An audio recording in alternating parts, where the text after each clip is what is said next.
I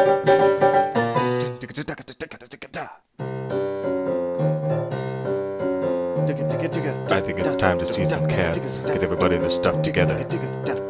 Okay, 3, 2, 1, let's cast.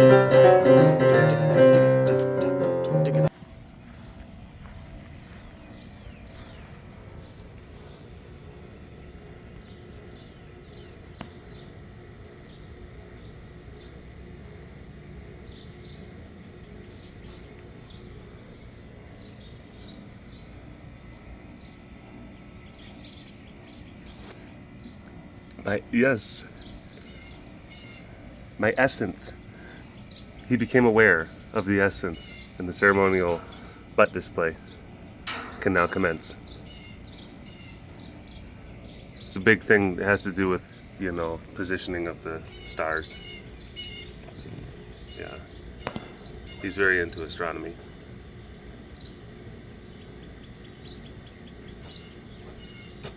Oh, goodness. Bless you.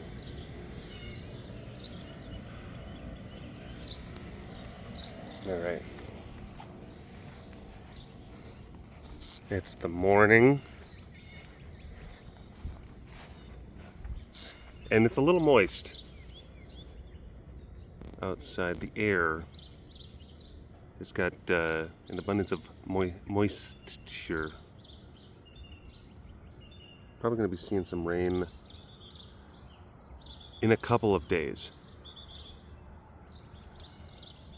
It's that time of year. Now, luckily, it's not going to be like hot. It's going to be hot enough, warm enough.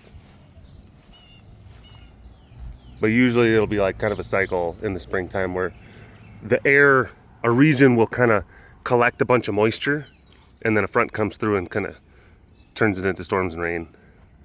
And then it's dry and kind of maybe a little bit cooler for a little bit. And then the region picks up some more. Just keeps on kind of repeating that thing.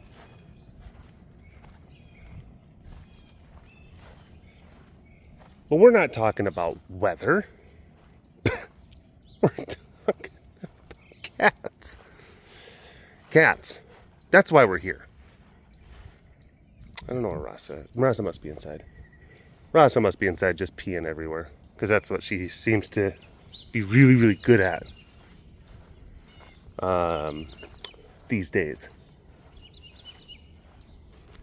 Hello, all you big cat lovers out there. It's me, Derek, again. Welcome to another super duper fantastic episode of the Walk Around the Compound webcast. Hi. It's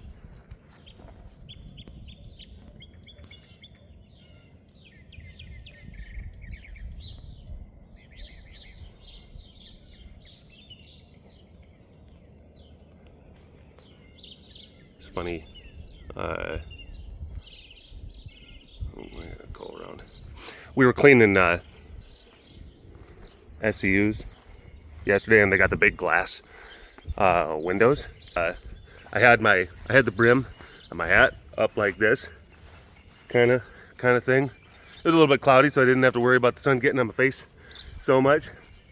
And then I was walking.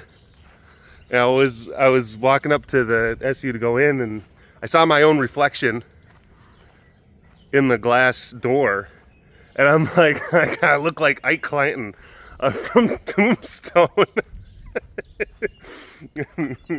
What is that, 17 hands in a row that you won? God dang, nobody's that lucky. Just like a crap talking coward. Don't shoot!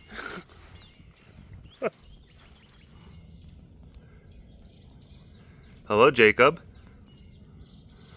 Are you actually going to get up and take your medicine today? I would really appreciate it if you did. But I don't want to take, I don't want to blow the chance with you, though, by just coming over and talking to you now. You know what? I worry about that. I worry about that just now. Because he might be like, I'm ready for my meds. And then I'm like, well, it's not that time. And he's like, oh, well, I only had one get up this morning, and you just used it. So when you come back around, I will have already used up all my get ups. So sorry. Try again later. All right. Well, just see if you can try to recharge your get up. If you could, please.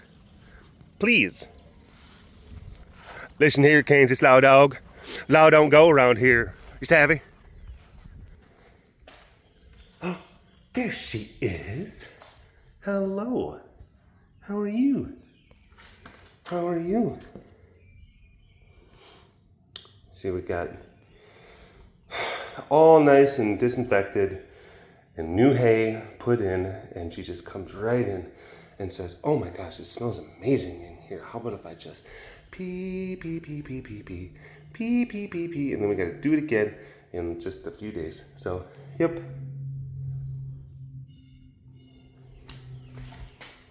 Good girl. All right. Don't use up all your get-ups. Don't use your get-ups just yet. Don't use them yet. I gotta go. No, he ain't bluffing. Billy!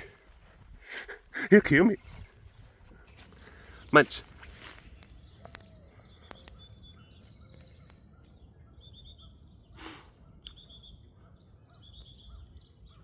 If you've never seen Tombstone, what are you doing with your life? And then, of course, people might, I don't know westerns. They don't like counts dumb. It's like, okay, fine, that's fair. I will say that the Tombstone is like one of the, like, it's a western for people who don't even care for the genre. It's just such a good movie. Such a good movie. Classic.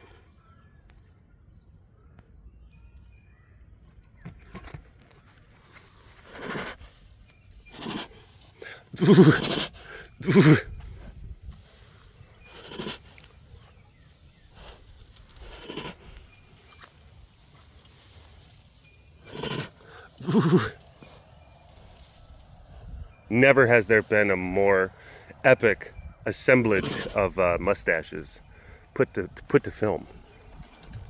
The assemblage of mustaches. That really is the greatness of the movie Tombstone, is the assemblage of just powerful, powerful mustaches. So many. So many. Yeah, dialogue, yeah, all that, you know, set, the filming and the story structure, sure, that's all fine and dandy, but the mustaches, my God. Oh, stinky face. Good boy.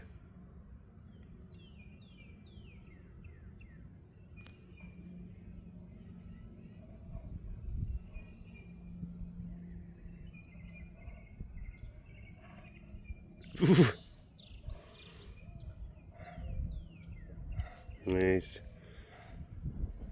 Showing his not the best dental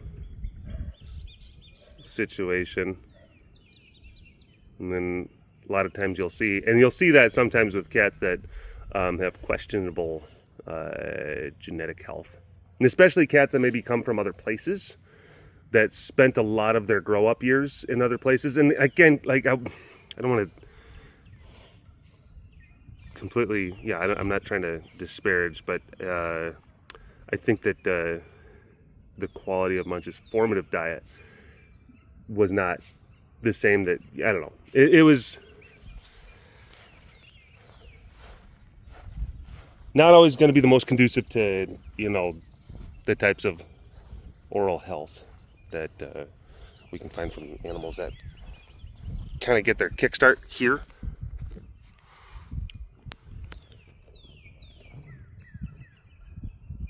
But that being said,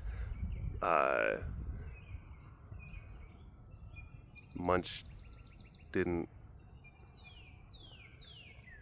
certainly did not come from, you know, some rotten, no good, evil place.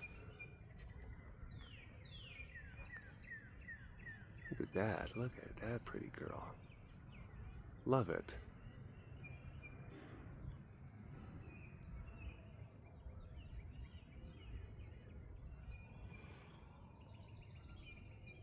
And again, probably a lot to do with genetics, considering that he's a golden tabby, and there's a lot of interfamilial romantic commingling that has to go about to make that,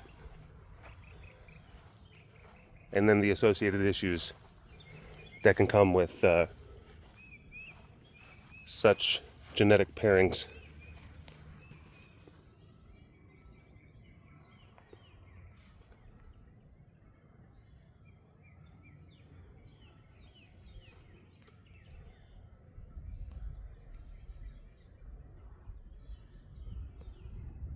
Hi, baby. I feel like I have a sneeze brewing, but I don't want to pause because she's looking really, really pretty. So I'm going to try to just like hold the sneeze at bay. Hold the sneeze at bay. Yeah. Oh, okay. Ooh. And I made it. But I had that really, really, really unsatisfying sensation of you have a sneeze welling up and then you kind of do your best, kind of like kind of to like make it not be a thing, and then your sinuses are like, but we really wanted to do that. Now we're gonna feel weird. Thank you, spritz.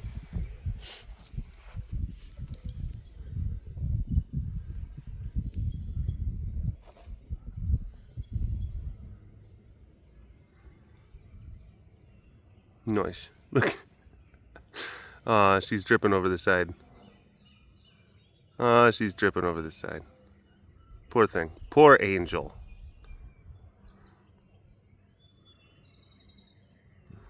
Okay, so going back to previous topic, I can't judge too harshly anyone who's not seen Tombstone.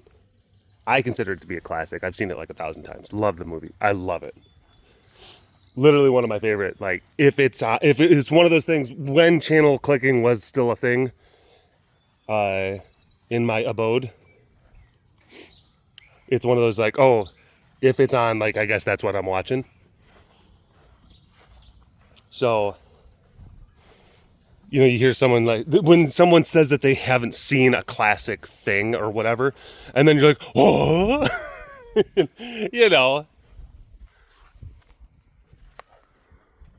It's like someone that says like, yeah, I never saw The Wizard of Oz. And then you're like, what? Yeah, I just never saw it. And then it's almost kind of like, I'm not sitting there saying whether people, you can have an opinion on whether you like it, but like, how did you go through life just not seeing it? Like that's, and I'm sure that there's those people out there. There's plenty of people out there who haven't seen like the big, like, oh, this is, you just, a prerequisite to just certain societal living means you're gonna come across certain bits of media. And I recently watched for the first time what is considered by many to be an American classic that has eluded me from all of my years, my almost 40 years of life. I watched Smokey and the Bandit for the first time ever. And I gotta tell you, I was kind of surprised at like how much I loved it. I'm like, where has this been? Like, why have I not? And it's like, I've always been one of those things that's like you've always been aware of through just references or memes or just people kind of yakking about it, talking about it, whatever. So I knew the people and the players, and I knew the music that come from it. I knew like the rough outline of the story. Just never watched it. Funny enough, and like to this day, never had it spoiled either. That's I'm like, well, how does it end? Isn't that great when you can actually legitimately say, yeah. When somehow you don't have like a classic, like it'd be like if you're my age and then someone says like, hey, you should try watching Star Wars, like the original, and then you're like, okay, and then you watch the A New Hope, and then you're like, that's pretty cool, and you get to where does the story go then, and then you get to Empire, and then you like literally have never heard any of like the countless of references.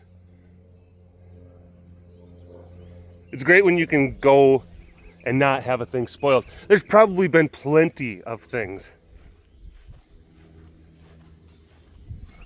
that there's been a lot of things I've had spoiled. Probably one of the more hilarious things that I just actually read.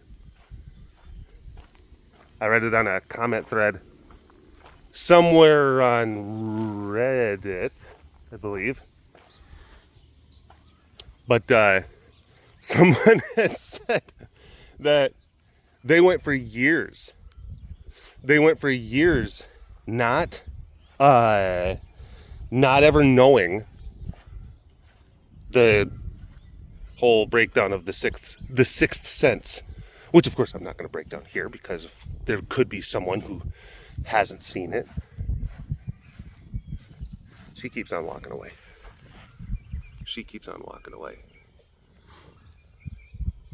But they legit, so Sixth Sense came out what, like 1999, was it? Or was it earlier? In the late 90s, it came out.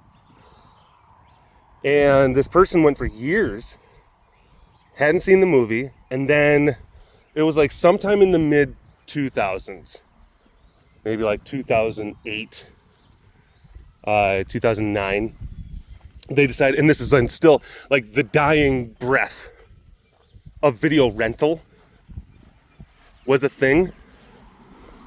They were still trying to hold on to renting out physical media. And this person said, like, yeah, then my local video store was offering a special deal, like rent 2 for 1 kind of thing. So they ended up getting The Sixth Sense. Oh yeah, you know what? I've heard so many good things about this movie. I've never seen it. Again, mind you, it's like 2007, 2008. And then they also rented 50 First Dates. Guess which one they watched first?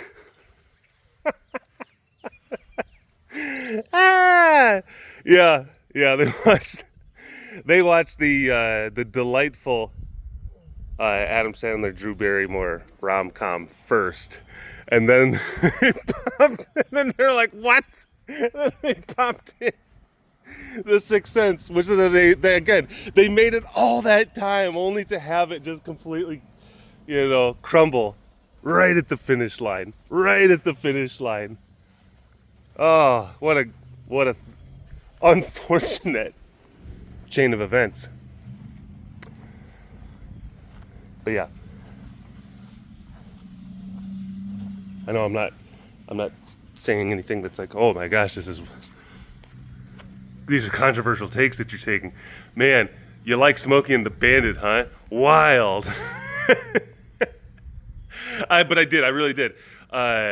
I will say that whole scene where with the truck, the scene with the trucker convoy, and then when the song Eastbound and Down kicks in, I was like beaming. I was smiling so much while I was watching. Just my eyes were filled with wonder. I felt like a little kid watching it. It was such a good sequence. Yeah. Anyway, that's all I got. That's all I got. Oh, you gonna come over and are you gonna give us some lub-lubs? Some lub-lubs? I could use some lub-lubs. Some lub-lubs to end the show. That was a tail flick of tude. That was a tail flickitude. Flickitude. All right. Thanks for watching this episode of the Walk Around the Compound webcast. Hashtag Dorbus Award in the comment section below. Like and subscribe for all of your big cat goodness. And if you want to learn more about the facility around, you can always visit the website carerescuetexas.com for more information. You keep those tigers fed. Big shout out to the extra fancy patrons. I see you. You are so fancy, and thank you so much for your continued support. And we'll see you next time. All right. Bye-bye. You loud dogs.